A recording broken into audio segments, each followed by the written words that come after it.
What's going on, everybody? It's your boy C-Zar, and we are talking about Bitcoin today, BTC USD. Hit that like button, subscribe if you want to see more content like this, and let's get into it, my friends. It is the 21st of July, and here we are at about 118.6K.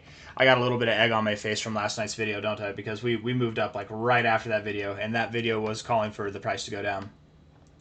And I'm thinking about this comment that I responded to. Somebody was like, you called it because the price moved down. And I was like, I get it right sometimes, I get it wrong sometimes. That was my response. And well, I got it right, and I got that one wrong. And it's not about being right or wrong at the end of the day, anyways. It's about making money. 118.6K is the price now. We look at the 1 hour time frame here, and the 1 hour RSI does look actually pretty bullish right now. Retrospectively, looking at this bounce off the oversold zone, I should have probably taken heed to that a little bit more seriously, right? We bounced off the oversold zone here, and that was the relative low. But we've been moving sideways. And I think I weighed too much on the MACD crossing back below the zero. The MACD is a lot less reliable whenever you are moving sideways, whenever you're being volatile and boring like this. So, I mean, to be fair, that's a little lesson there. The stochastics look bullish, bouncing off the 50. RSI does look bullish. It looks like it wants to get back into that overbought zone. I wouldn't be surprised if we continue to grow here. Are we still going to get that drop down to $114,000 to $115,000? I don't know if we do. I would think we do. Looking at it here, we've got I would say, a flat base with descending highs coming in. I would think that we do.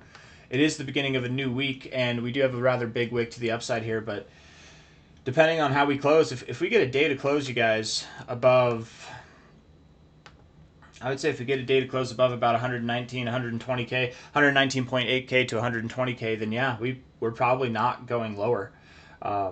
There were a lot of shorts that were cleared out yesterday. Let's see. Let's look at the heat map, or just the map itself, not the heat map.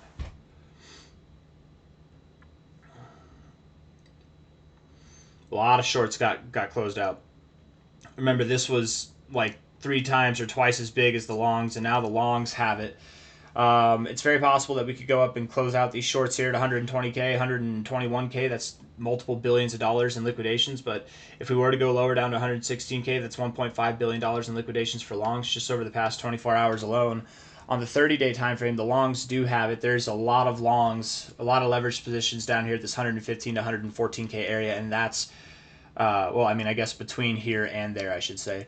That's kind of why I would assume we go down there. But just because there's, and don't weigh too heavy on this, right? And I got to tell myself that too, because just because there's a lot of longs down here doesn't mean you have to go down, right? It really doesn't mean you have to go down. Bitcoin's going to do it at once, and regardless of market makers or exchanges trying to hunt any liquidatable positions, is that a word? Liquidatable.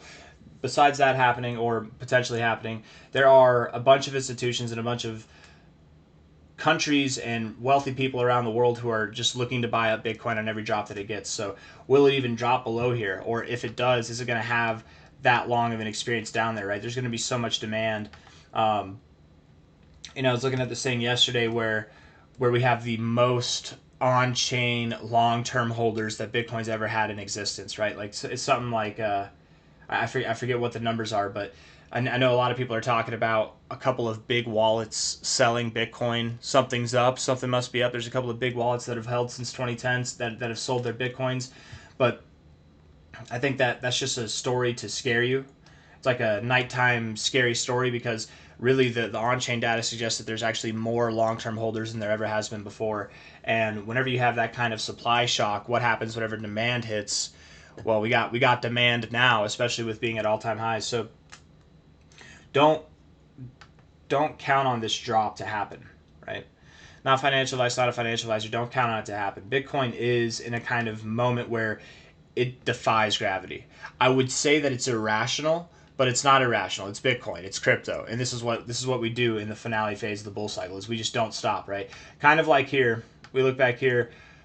Whenever we consolidated, we moved sideways and then we moved up. We moved sideways and then we moved up, right? I mean, we're kind of doing that same thing here right now. And if we look, let's actually go back and see how long we consolidated for on each of these times right here. From this high to where we broke out, that was a 9-day period. This was a little bit longer. That was about a 14-day period. And then here, this one was about a 10-day period. If we include this day because we came back down, let's just say an 11-day period before we really started breaking out. I want to say we've been consolidating since here, but with that high there, maybe 7 days, 10 days, it's a little bit less time than any of these. So there is still a chance that we can come down a little bit from here, but I would think that between today and the next few days, we probably start moving back up. I wouldn't be surprised if we had a smaller consolidation phase here than what we saw back here because, again, we've kind of been in this range already for 10 days.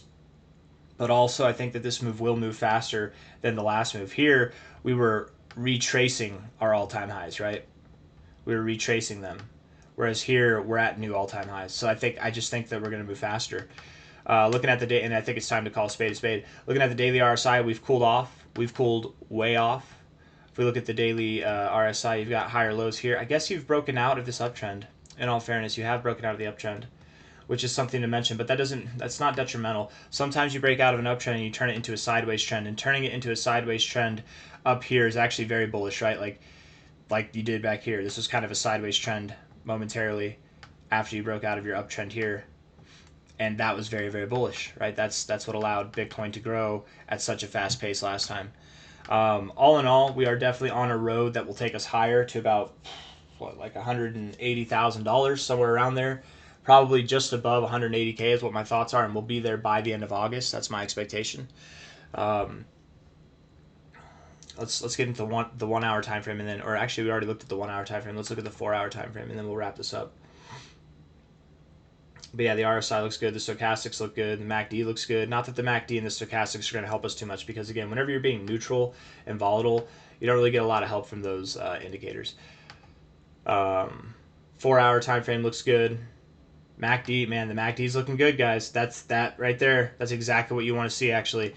Makes me think that we are going to move up higher, and probably, I don't know if we move down there, honestly. I don't think that we do at this point. I still think that we could, but, and I wouldn't be like thrown off or shocked or exceedingly bearish if we did, right? Some people might be. A shakeout is still possible, but the thing is, guys, we had that positive news come out. We had CNBC talking about it, and Bitcoin's still not moving down. It's days later. Normally this stuff happens a little bit faster, so the fact that it's not normal tells me that maybe we get a not normal reaction, which instead of dumping might be that we pump. We really do pump. Looking at the daily stochastics here, bouncing at the same area that we bounced last time, which that sent us up. MACD looks like it wants to cross, but I think we get another drive up, right? Like here, you had a solid drive in the histogram, died down, and right where you're about to cross, that's whenever you popped, actually. So in these bullish trends, this is actually a moment where you pop up. And the RSI looks good. Everything looks good. So I think that we're just going to move up higher, guys. That's that, really. I do wave the white flag of bearish surrender. C-Zar the bear got stabbed in the chest for sure, and he's put to bed. 118.9K now, 10 hours, 8 minutes left in the day. I'm not saying that we're just going to move up directly from here, maybe, but maybe we come back down, we consolidate a little bit more, we form this bearish triangle a little bit more, and then we break out to the upside. Just because it's a bearish triangle doesn't mean that it has to break out to the downside. Descending triangles are bearish inherently, but they perform. They're less likely to perform or even break out in the direction that they're supposed to when we're in an uptrend. And I don't think anybody would disagree that we're in an uptrend right now. I got nothing else for you guys. I hope you enjoyed the video. If you did, hit the like button. Subscribe if you want to see more content like this. Thank you all for being here. I'll see you on the next one, okay? Take care of yourselves. Bye-bye.